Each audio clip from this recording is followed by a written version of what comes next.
Assalamualaikum warahmatullahi wabarakatuh. Kembali lagi bersama saya Muhammad Fajarudin Dahlan dengan materi perdagangan internasional dan pertumbuhan ekonomi internasional.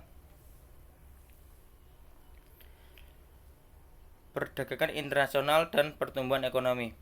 Perdagangan internasional yaitu kegiatan menukar barang atau jasa antara individu dengan individu, individu dengan pemerintah, maupun antar negara satu dengan negara lainnya di pasar dunia dan bertujuan untuk memenuhi kebutuhan dan mencari keuntungan.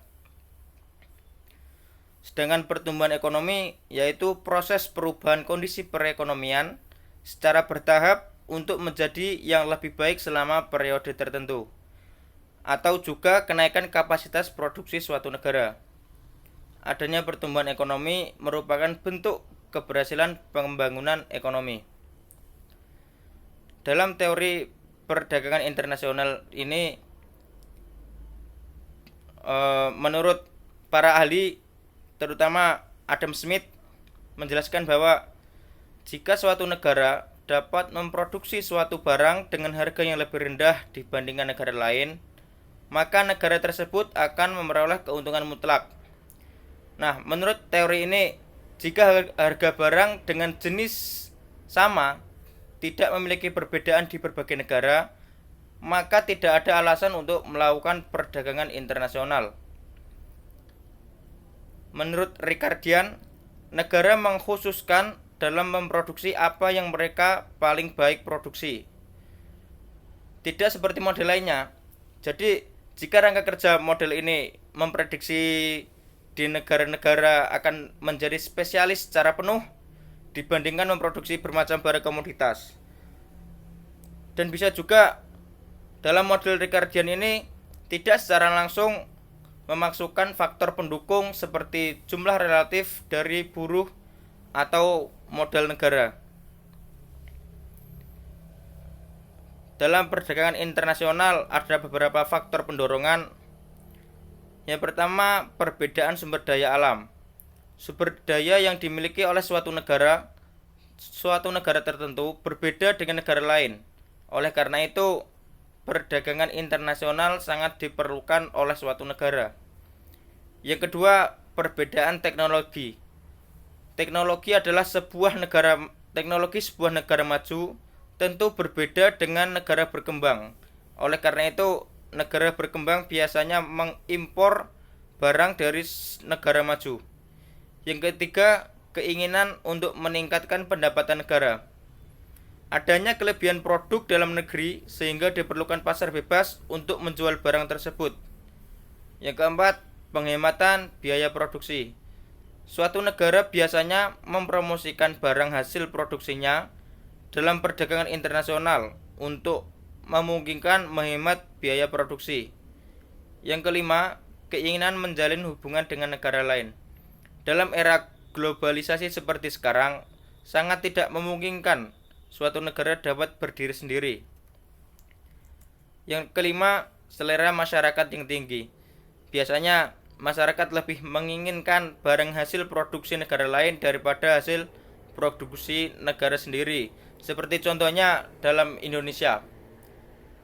Dia mempunyai lumbung padi yang sangat banyak tetapi masih mengimpor dari luar negeri. Selanjutnya, pertumbuhan ekonomi. Pertumbuhan ekonomi merupakan proses perubahan perekonomian suatu negara menjadi lebih baik selama periode tertentu. Semakin tinggi pertumbuhan ekonomi suatu negara, maka akan cepat pula ketersediaan barang di negara tersebut. Faktor-faktor dalam pertumbuhan ekonomi. Yang pertama, ada sumber manusia.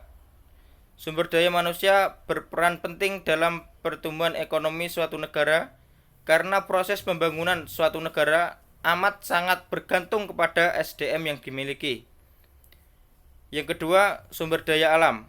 Negara berkembang biasanya bergantung kepada sumber daya alam yang mereka miliki, tetapi itu semua percuma jika tidak didukung dengan kualitas SDM yang baik. Yang ketiga, iptek. Kemajuan teknologi juga penting bagi suatu negara. Jika suatu negara mempunyai teknologi yang canggih, pembangunan yang semula dilakukan oleh manusia dapat digantikan dengan mesin-mesin yang canggih untuk mempercepat proses pembangunan. Yang keempat, budaya. Budaya yang rajin, ulet, kerja keras, dan kerja cerdas dapat membuat negara untuk mempercepat proses pembangunan. Tetapi seperti budaya egois, malas, anarkis, boros, dan KKN dapat membuat perkembangan suatu negara menjadi lambat. Yang kelima, model sangat penting untuk dapat mengasah SDA atau sumber daya alam dan meningkatkan kualitas iptek dan juga dapat meningkatkan kualitas produktivitas negara. Nah, dalam pertumbuhan ekonomi ini kita ambil Indonesia contohnya. Di Indonesia pernah mengalami kejadian pahit tepatnya di tahun 1998 kala itu. Pada saat itu terjadilah krisis moneter di wilayah ASEAN. Saat itu perekonomian Indonesia bisa dibilang di ujung tanduk karena melemahnya rupiah terhadap dolar. Meskipun Presiden Soeharto merombak semua kabinet pembangunan, akan tetapi tetap tidak bisa merubah perekonomian Indonesia saat itu. Nah, mungkin cukup sekian dari saya.